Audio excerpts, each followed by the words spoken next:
everyone, Matt Manley from Shore Sports Network here at Thunder Road Books in Spring Lake, and we have a big interview today with Matt Hodge and Brian Lynch from St. Rose. Matt Hodge, their superstar senior heading to Villanova. Brian Lynch, their head coach in his third year.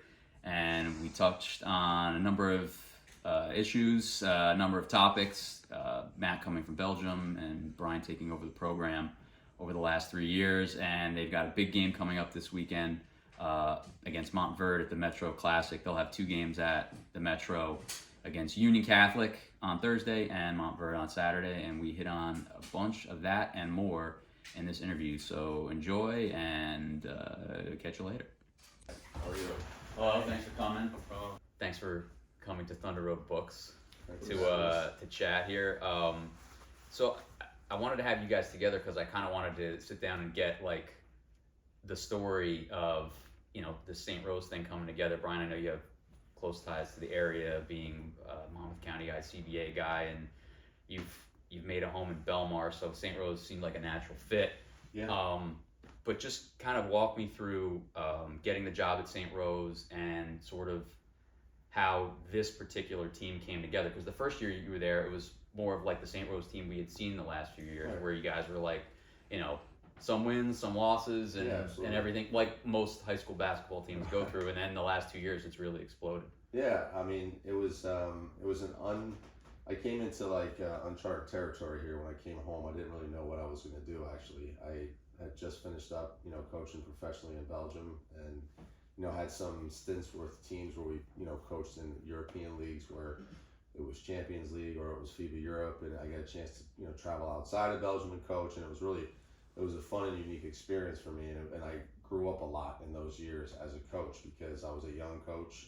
I had some experience as an assistant coach before and also coaching in the lower levels, so I kind of got beat up a little bit when I first started, because I remember my first couple practices, I thought I was the worst coach to ever step on the basketball court. So I had time to really grow up as a coach, and then, you know, coaching in that level, you coach against such great coaches. So I learned a ton over the last, you know, decade, so to speak. And when I came home, I really had no idea what was going to happen. And I did mention, you know, you talk about manifestation. I did mention to my wife, I said, you know, what would be a unique thing is there's a nice little high school right around the corner from my house called St. Rose. And she's like, oh yeah, I've heard of that, obviously, because we've been home in the summertime. JSBL.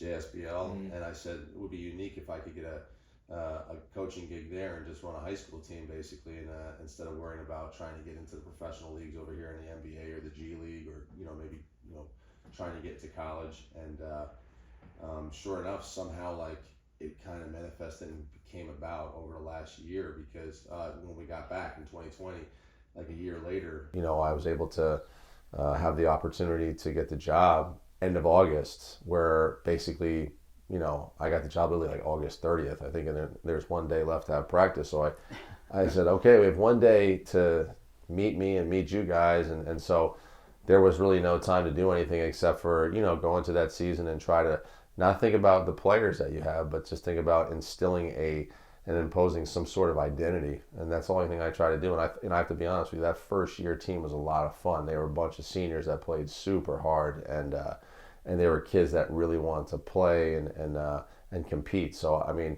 we didn't have the kind of team that we have now, and we didn't have the kind of results that we conjure now, but we certainly had a lot of fun, and they competed. So I fell into this over that year, you know, and again, my daughter plays, obviously.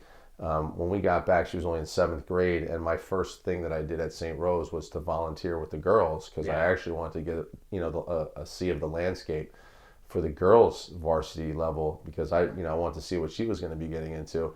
So since I kind of volunteered at St. Rose as a girls coach, they saw me there. I got a chance to meet everybody, which then turned into the boys coaching job. Yeah, and Matt, for you, like what was the timeline for you and all this? Because I know, you know, your dad Odell is good friends with Brian. That's the history there. But like, what was the process for you, kind of going from just playing in Belgium to saying like, oh, it might be time for me to make the move? Was that always the plan to come to the United States, or was there this connection that made it a little bit easier of a decision? Yeah, obviously the connection made a lot of things easier, because me and my brother both was always a goal from us to go to college here in America. like our dad did, but circumstances in Belgium it's difficult to get from there the exposure to go to college. Is it the right college? Are you going to get treated right there? So we always knew that if there was a high school opportunity, that would be the perfect opportunity for us to then show ourselves and then get into a right situation.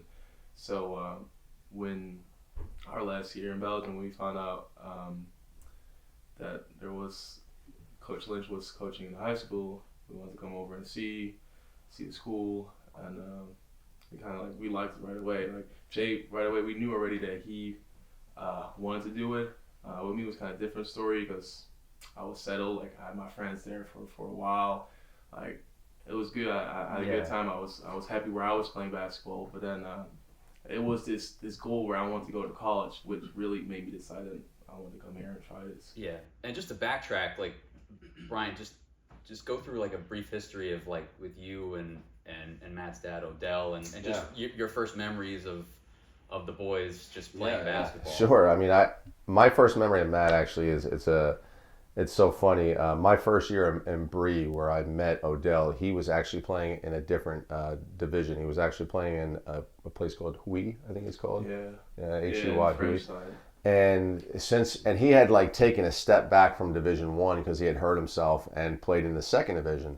So they practiced at night, and our practices were in the morning with Coach Finch, who liked to practice in the morning. And so he would actually come into our practices and practice with us in that first year. So I got a chance to meet Odell through practicing with him, and it was almost like he was my teammate, but he wasn't on the team.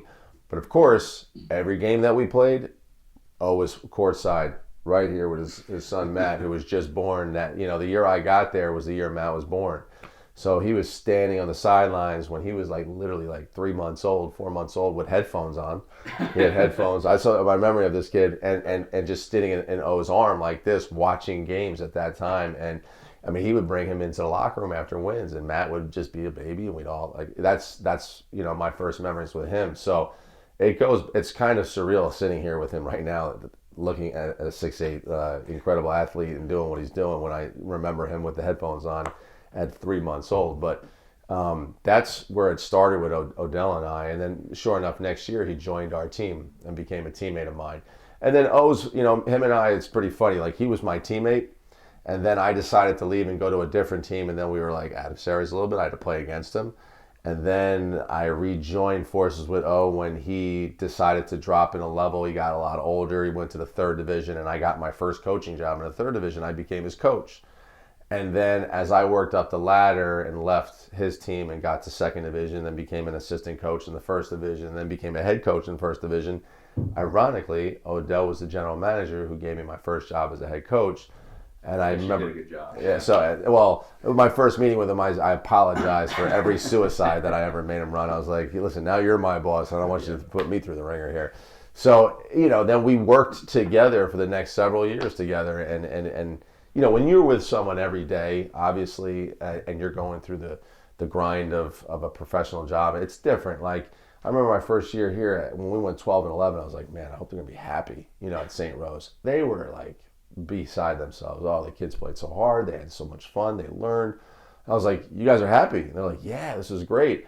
If that was Europe, like I'd have like I'd be worried about if I'd be signing a contract next year. So it was such a different feel. So him and I went through the grind together, and so you become really close. And so that's why our relationship became so close. And then eventually it became, when Jaden was born, my wife and I became the godparents of Jaden, and the rest is kind of history. Yeah, and history's here now for St. Rose basketball. You guys are number one in the state, which is, like you said, coming from 12-11 that first year.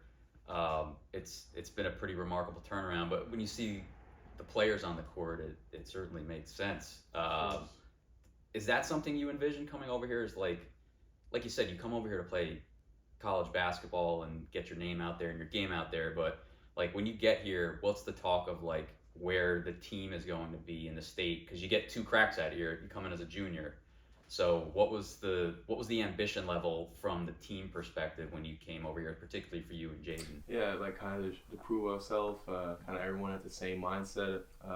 Felt like we got like overlooked. Me and Jaden got kind of overlooked in Belgium, where it would be times where we were put in a lower level or something where they didn't really. Why do you think you get overlooked in Belgium, but there is that maybe more opportunity? Because you couldn't overlook you for very long here. Like you were out there for long enough where people could see what you could do. The thing. Like I would say the opportunities you have in Belgium, it's not really as big as here. Like they don't really view basketball as big as they do here.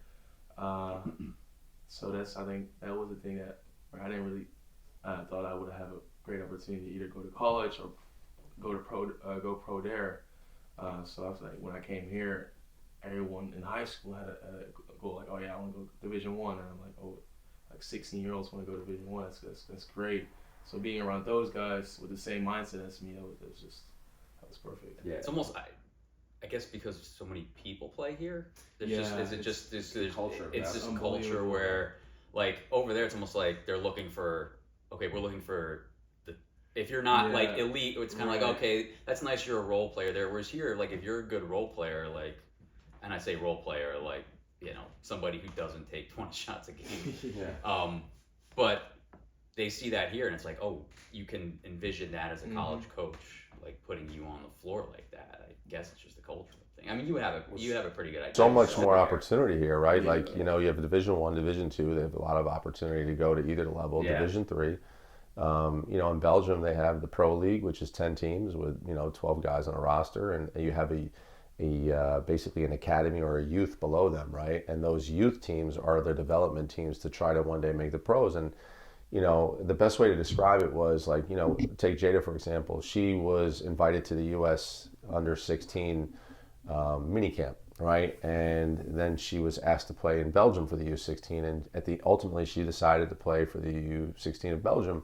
And the reason why is because there's probably 50 Jadas, U16, in America, and here in Belgium, there's just Jada, and there's a few other kids like her, just a few. So, if you're not in that few right away, you kind of can get overlooked. Where here, there's just a much more bigger opportunity and a lot of other players that had the same mindset that, he had when he came here. And again, those guys came here, and I think once they started to see that they were capable of making an impact, I think their goals shifted quickly. I mean, when they first got here, the only thing that we talked about was let's, gel and become a really good team. We don't know what that means yet, but at the end of last year, especially after some failure, I think we all could look each other in the eyes and say, I think next year we go for everything. And I think that belief started already last year through our failures.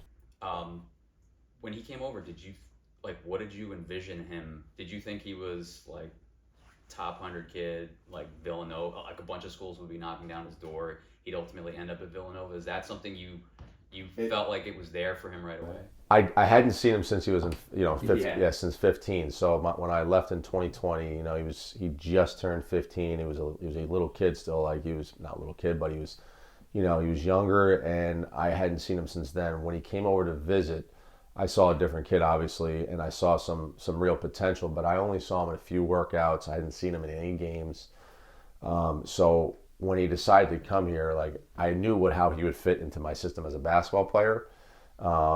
And it was just a matter of time to bring out what he can really do, which is, the full package of being able to distribute it and make guys around you better, the ability to get to the rim and finish at the rim, and then showing his shot. Like he's a very, very high level shooter, I think, which is what made, once he was able to consistently show that, I think that's when the whole breakthrough of Villanova, Marquette, Alabama, all those, Virginia, you name it, like all started to come in, because they were like, oh, he's not like a inside player at 6'8", he's a guard, and he can really pass and he can really shoot. So I didn't expect that right away. When he got here, I was like, let's see if I can get him into the system and make him really efficient. And then Matt took over. The rest he did. He just said, oh, I like this system, this fits me, and now let me try to start to implement what I can really do here.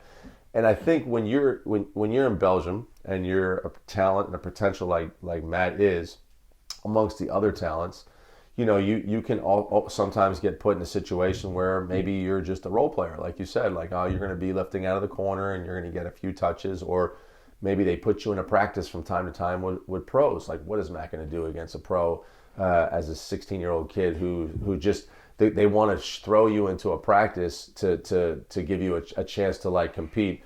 he's never going to step up and be like an alpha player, right? So I think until he was able to come here in a setting where he felt really comfortable with his age group, where he was like, okay, I can be an alpha here. I think that took a mental, click in his head where that's where he started to take off. So to answer your question, I didn't know yet right away when he got here. I knew he was Division I. I just didn't know what level he'd get to. And, Matt eventually proved that he could play at any level. At this point, I feel like Matt, if he had one more year in high school, I think he'd even get maybe Duke and those the big names after him, because he really has that kind of skill level. So, Coach mentioned fitting you into the system that you took to it. Do you feel like you fit into it so well because you're good at adapting, or did you get in there and think like, I really like this, like I can make it work? Was it you, or was it the system? It was kind of both. Yeah. Because one thing I can say about the youth in Belgium, how they teach you to play basketball is they teach you the right way. Like I was 12, 13 years old learning how to lift out a corner, like do all those details things, and here you don't really see that a lot. So that was a gift that I got at a young age, and then watching him play with the pro team, and where my dad was the manager, going to every game, seeing him coach, that was obviously, and already knowing the system, and it was easier to fit in. Yeah, why do you think it's so different, like the way players are developed in one place versus another? Because you hear that, like more and more you hear like whispers that like Europe's doing it better than we are as far as developing the skills for climbing up the levels. But from your experience, just what were some of those differences? I would just say how they use like your abilities. So I feel like here it's just all about showcasing yourself, and it's only about you, and that just, it wouldn't work in Europe. It cannot be about you, because if it's about you, then it won't work. So that they'll make sure that you know every position. You don't get forced to play one position or learn one specific thing. So that was a great opportunity for me to, being already a taller kid at a younger age, to learn how to go over a ball screen, learn how to fight over a ball screen, learn how to guard a pick and roll as a big guy. So then that all came in, and then I learned that. And then when I got here, being able to try to adapt as being a center, basically guarding the bigger guys, that wasn't that hard, because I'm used to that. Yeah, I'm sure there's a deep societal commentary in there somewhere about the showcasing versus the development. Exactly. But we can get into that in another podcast. It's the truth. I mean, I've coached over there, and I've been on both sides of the lake here now, as the ocean here, and I've seen very clearly, like in Belgium, you're going to practice all week with a team. You're not doing any individual, trainers. I mean, heck, I do individual training, so I'm beating up my own profession, but you practice with a team, and inside that team, you're going to do a lot of skills. You're going to do a lot of team stuff, 4-on-4s, 3-on-3s, 5-on-5s, decision making throughout the whole week, and then you're going to play one game on the weekend. It's the opposite here. Yeah. Here you're going to do the skills trainer all week, individual, only by yourself, and then you're going to play 4 games on a weekend. And I'm like, whoa, that's different. Everybody right? coming from their different trainers. And so you have all these individually high-level skilled guys that don't know how to play together. So it was the opposite of Europe. And then I think the second thing I would say is this. In Europe, you need to have a license to coach youth. You don't just get to coach youth. Yeah, it's not a business over there. Licenses. Yeah, you got to actually go take exams and pass, so that the people that are going to trust that this guy actually knows what he's talking about. That might be bad news for some people here. Yeah, so the business of it is not there, right? There's not a big business in Europe in this kind of situation. It's all about the development of the player, so that, because again, their pool is a lot smaller than ours. Yeah. Our pool is so big that we'll pull out 30 guys and they're going to be fantastic. It's not like that in Belgium. They have to do everything in their capabilities to try and create whatever talent they got to make them the best they can be. Otherwise, they have no chance at Olympics, no chance at European championships, nothing. So they take a different approach because they're a smaller country, and it's and every individual country does this. So now every individual country is producing better players, basketball guys, than we have more individually skilled guys. That's what I think we have. Yeah. So Villanova, what landed you there after getting all those offers coming in? Why did you end up deciding Villanova? There's an obvious connection here with your coach having been there. Right. I'll let him tell how much of a factor that was, if any? I mean, it was a funny story. I think the first time when I came here in 2020 on vacation, we went to see the campus and we looked around, and it was just vacation for me. I didn't know much about Villanova. Then obviously their national champion wins.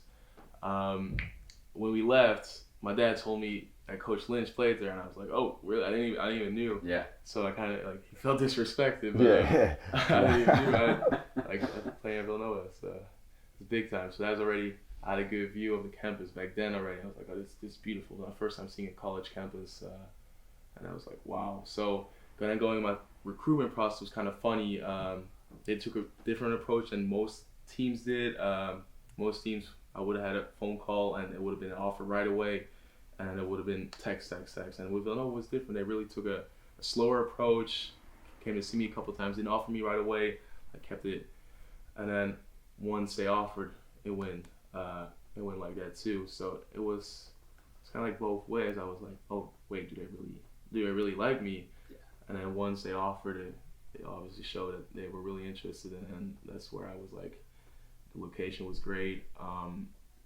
Just how I felt like the way they played and how they used their mindset of winning is everything. I felt like that fit my style. I'm not someone you can put in with a quick guard that just likes to go for 20 points. I need a system where everyone just plays for as a team. And I feel like that's Villanova basketball, where there's no one guy that will go for 40 points every game. So that's mostly it. Yeah. Did that make you happy that he appreciated it as much as I mean, you want him to go where he's comfortable, but were you happy to hear that he liked it as much as he did? I thought it was cool that he ended up, choosing Villanova, being the fact that it is my old place, and also the fact that it's close by. I mean, it was funny, the way it happened was Jada was practicing for her AAU team, or Nike AAU team, down in Westtown, Pennsylvania. Yeah.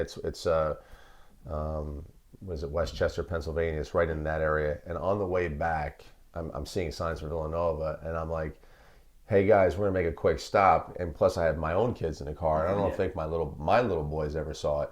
So I went and I showed these guys, my whole family and these guys, the campus, and eventually, on the way home, I was like, I actually played there, and I think I was surprised by that, and I think they all just enjoyed the experience of walking around the campus. It was a nice spring day. It was, what I'm saying, it was beautiful. So I may have not, by default, I may have, helped the situation without trying, because I didn't know Villanova was going to eventually recruit him. I was trying to show my family plus them like a college campus and where I went to school.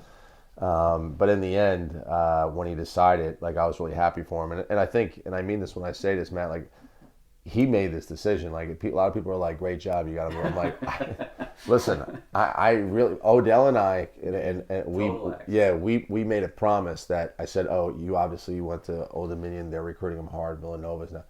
We can't have anything to do with this, because if he ever goes there, and we were the ones that persuaded him, that's on us. And he knew it. He was like, yeah, we got to let this guy make this decision. I was like, we're out of this. Let him figure it out. And when he made his decision, we were happy for him. And, obviously he's close to home. Our kids are going to be able to see him. It's great. Yeah.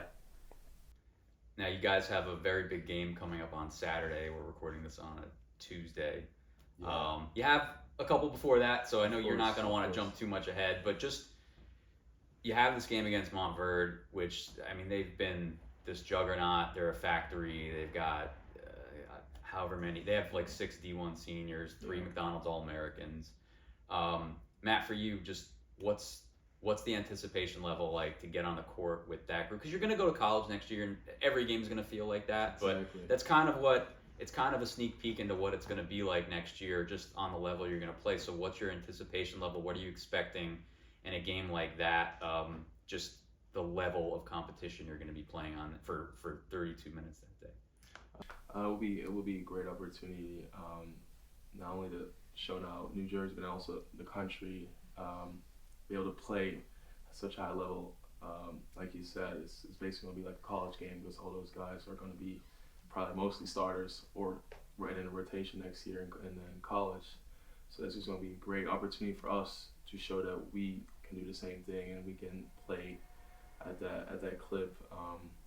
I think that's important for me that I can show that too, that I'm ready for that.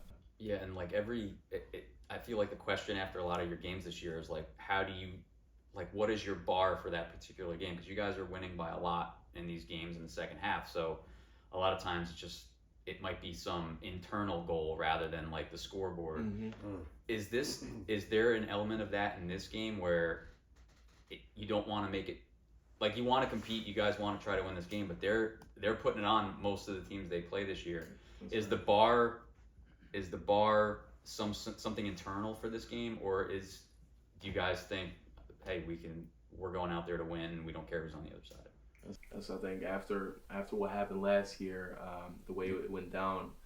Roosevelt Catholic. Yeah, the first thing, also in the short conference, the first thing that we felt like is we wanted to go all out next year, try to find all the best teams in the state, and also try to get a big one out of state, and that was just, no matter who we play, we go out trying to win and trying to compete, and I think that's our biggest thing is for this weekend is to compete and just play our game, what we've been doing for 2 years now, just play our style, be ourselves, and then the end result is just going to be the end result, and we live with that. Yeah, and you mentioned that Randy game, short conference tournaments around the corner. I'm sure you guys are looking forward to that. Yeah. Is it like, how do you guys see that? Because you've pretty much taken on all comers so far. How do you kind of stay humble in the face of that, knowing that you've kind of seen everybody that might be your competition? For exactly what happened last year, just knowing that no matter what, anything can happen, and 100%. And there's no disrespect to any short team. Those guys are they're great teams there, so we can never let our shoulders down. We have to be ready to play no matter who we play up until the finals. Yeah. You guys got a team dinner out here tonight, so we'll wrap you up. Yeah. I don't want to keep those stomachs empty too long. Thanks for coming out to Thunder Road Books and sharing some time and talking ahead of some big games you guys will play. Yeah. Appreciate it, boys. No problem. Thanks. That was Coach Brian Lynch and Matt Hodge with St. Rose, and they'll be playing at the Metro Classic this weekend in Franklin at Franklin High School. Thanks again to Thunder Road Books in Spring Lake for hosting us at the Shore Sports Network, and for hosting Matt and Brian for this interview.